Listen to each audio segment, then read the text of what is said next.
السلام علیکم ورحمۃ اللہ وبرکاتہ۔ اگر ہم یہ صحیح تلفظ کے ساتھ سلام نہیں لیں گے تو اس کا معنی و مفہوم تبدیل ہو جائے گا۔ تو اس لیے ہمیں چاہیے کہ ہم سلام کا جو صحیح طریقہ ہے، جو صحیح تلفظ ہے، اس کو ہم سیکھیں۔ بعض لوگ اس میں غلطی کرتے ہیں، السلام علیکم جس کا معنی یہ ہے کہ تم پر موت ہو، سلام علیکم تم پر لعنت ہو، اس طرح کے کئی معنی و مفہوم بدل جاتے ہیں۔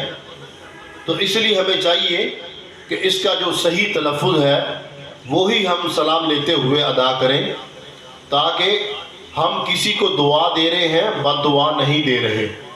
السلام علیکم ورحمۃ اللہ وبرکاتہ، تم پر اللہ رب العالمین کی طرف سے سلامتی ہو اور رحمت ہو اور رب العالمین کی طرف سے برکات ہو۔